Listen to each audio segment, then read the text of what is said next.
Hello, my dear students. How are you? This is Sachin Mishra. Today we are going to study an important topic from the chapter number 2, and that is scientific techniques of Taylor. तो आज हम बात करने वाले हैं कि Taylor की scientific techniques आखिर कौन सी हैं, और उसमें सबसे पहली टेक्निक की बात करेंगे जो कि है फंक्शनल फॉर्मेंसिव. ठीक है, तो यहाँ पे जैसे कि नेम से क्लियर हो रहा है, नेम से थोड़ा समझिएगा क्या लिखा है, फंक्शनल फॉर्मेंसिव. तो फंक्शनल फोरमैनशिप यानी कि जो फोरमैन है, जैसे कि आपको ऑलरेडी चैप्टर नंबर 1 में बताए गए थे लेवल ऑफ मैनेजमेंट. तो लेवल ऑफ मैनेजमेंट में मैंने बताया था टॉप लेवल, मिडिल लेवल और इसके अलावा और कौन सा बताया था, लोअर लेवल. अब जो हमने लोअर लेवल ऑफ मैनेजमेंट बताया था, या जिसको ऑपरेशनल लेवल के नाम से जानते हैं, सुपरवाइजरी लेवल के नाम से, तो उसी में फोरमैन आते हैं. ठीक है, तो यहाँ पे एक्चुअली टेलर का क्या मानना था कि जो फोरमैन है उनमें भी स्पेशलाइजेशन होना चाहिए और कोई एक फोरमैन ना हो, बल्कि उन्होंने क्या किया कि फोरमैन को 2 डिपार्टमेंट में डिवाइड किया है.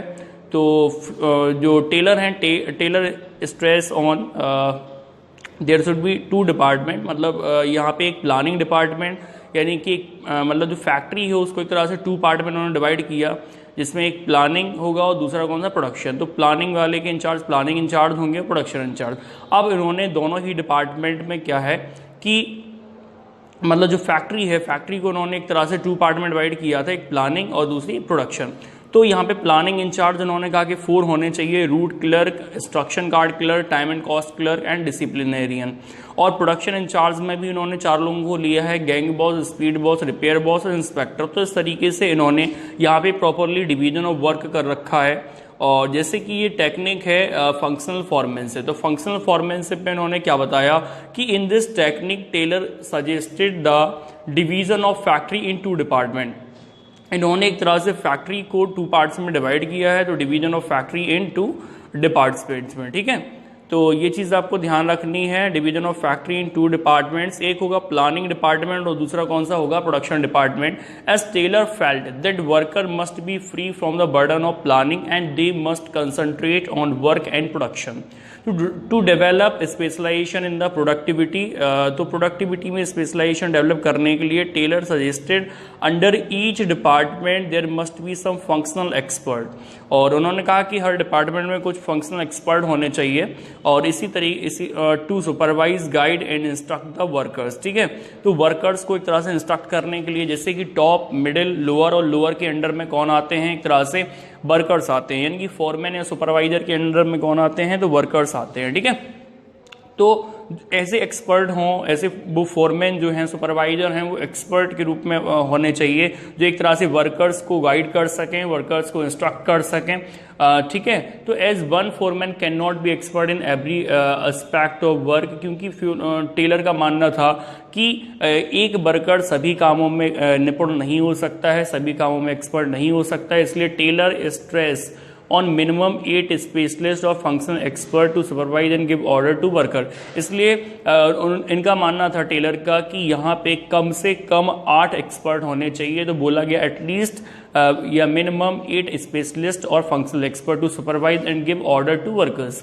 करे each boss will be specialize in one aspect of work and while observing and instructing the worker there will be definitely specialization. So this technique is the extension of principle of division of work. इसको खास तौर से ध्यान रखना है कि ये technique है ये किससे मैच कर रही है, फ्यूल को जो पहला प्रिंसिपल था डिवीजन ऑफ वर्क, उससे मैच करेगी ये, क्योंकि उन्होंने भी एक तरह से डिवीजन ऑफ वर्क कर रखा था सभी में, और यहाँ भी इन्होंने मतलब जो फोरमैन है उनको प्रॉपरली डिवीजन ऑफ वर्क कर रखा है. तो Taylor said foreman must be intelligent, educated, energetic, honest and specialist और प्रोफेशनल एक्सपर्ट होना चाहिए. All these qualities can't be found in one person. ये सारी क्वालिटीज के लिए एक पर्सन में नहीं हो सकती हैं. So Taylor stress on having minimum 8 expert.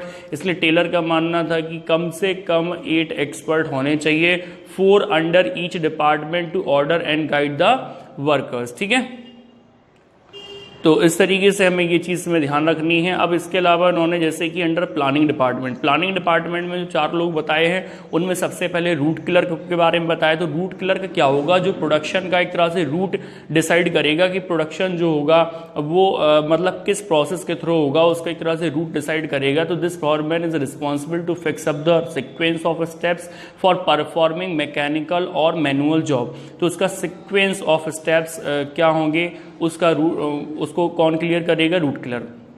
Next है इंस्ट्रक्शन कार्ड क्लर्क। तो इंस्ट्रक्शन कार्ड क्लर्क की रिस्पॉन्सिबिलिटी ये होगी कि ये बंदा इंस्ट्रक्शन मतलब जॉब को परफॉर्म करते समय एक तरह से इंस्ट्रक्शन देगा उनको कि क्या कौन कौन से इंस्ट्रक्शन का ध्यान रखना है। तो instruction card clerk, this foreman is responsible for giving general instruction necessary to carry on the job in specified manner. And next है टाइम एंड कॉस्ट क्लर्क। तो टाइम एंड कॉस्ट क्लर्क जो बंदा होगा उसका काम क्या होगा? ये बंदा ये डिसाइड करेगा कि जॉब को मतलब स्टार्ट करने में और कंप्लीट करने में कितना टाइम लेना होगा वर्कर को। तो इसलिए this foreman responsible to fix up the time for starting and completion of job. He also prepare the cost sheet for every job. और ये हर जॉब के लिए एक तरह से कॉस्ट सीट प्रिपेयर करेगा कि उसकी कॉस्ट कितनी आपको ध्यान रखनी है। और डिसिप्लिनेरियन का काम क्या होगा? तो disciplinarian, this foreman is responsible for performing of job in orderly and systematic way. तो ये रिस्पॉन्सिबल होगा कि जॉब जो है, जो भी टास्क परफॉर्म हो रहा है, वर्कर जो टास्क परफॉर्म कर रहे हैं वो ऑर्डरली और सिस्टमैटिक वे में परफॉर्म कर रहे हैं कि नहीं कर रहे हैं, इसका ध्यान रखेगा। अब 4 जो फॉरमैन होंगे वो होंगे ऑपरेशनल डिपार्टमेंट में। तो ऑपरेशनल डिपार्टमेंट में कौन कौन से होंगे? जिसमें gang boss, speed boss, repair boss और इंस्पेक्टर। जैसे कि गैंग बॉस, अब ये भाई मतलब इसको गैंग बॉस क्यों बोला गया? क्योंकि ये जो है, ये बंदा जो है गैंग बॉस, वो सारी मशीनों का एक तरह से गैंग बॉस है। सारी मशीनों को एक तरह से अरेंज करेगा, टूल्स को अरेंज करेगा एंड रिसोर्सेज को required for performing of job so that there is no delay. ठीक है, तो जो gang boss he arranges all the machine, tools and other resources required for performing of the job so that there is no delay. And speed boss का काम क्या होगा? तो speed boss का काम है this foreman assure timely completion of job, कि जो जॉब है वो टाइमली कंप्लीट किया वर्कर ने कि नहीं किया, तो उसको चेक करना। रिपेयर बॉस का काम ये है कि जो मशीनें हैं उनकी रिपेयर करना, मतलब उसको ये देखना कि सारी जो मशीनें हैं वो एक यानी कि सारी वर्किंग कंडीशन में है या नहीं है। तो repair boss ensure that machine and tools are kept in working condition.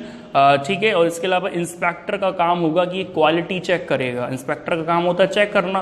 तो ये जो आउटपुट आया है उसकी क्वालिटी चेक करेगा कि वर्कर्स ने जो आउटपुट है वो स्टैंडर्ड जो उनको बताया गया था उसके हिसाब से ही मैन्युफैक्चर किया है कि नहीं। तो inspector this boss keeps a check on quality control of the output or tailor emphasis that when every foreman instruct and orders the worker efficiency will improve। तो इससे वर्कर की एफिशिएंसी बढ़ जाएगी। तो इस तरीके से हमारी ये जो टेक्निक है फंक्शनल फॉरमैनशिप, जिसमें फॉरमैनशिप के फंक्शन को एक तरह से डिवाइड किया गया है, क्योंकि एक ही फॉरमैन सारे कामों में एक्सपर्ट नहीं हो सकता है। तो ये चीज़ आपको ध्यान रखना है कि यहाँ पे 2 डिपार्टमेंट में बांटा गया है, एक प्लानिंग और एक प्रोडक्शन। और फैक्ट्री को और प्लानिंग इंचार्ज होंगे 4, root clerk, instruction card clerk, time and cost clerk and disciplinarian. और 4 आ जाएंगे प्रोडक्शन डिपार्टमेंट में या फिर प्रोडक्शन इंचार्ज माने जाएंगे, gang boss, speed boss, repair boss, inspector. इस तरीके से हमारी ये फंक्शनल फॉरमैनशिप की टेक्निक फिनिश हो गई है। Thank you very much for watching this video and don't forget to subscribe my channel. Thank you everyone.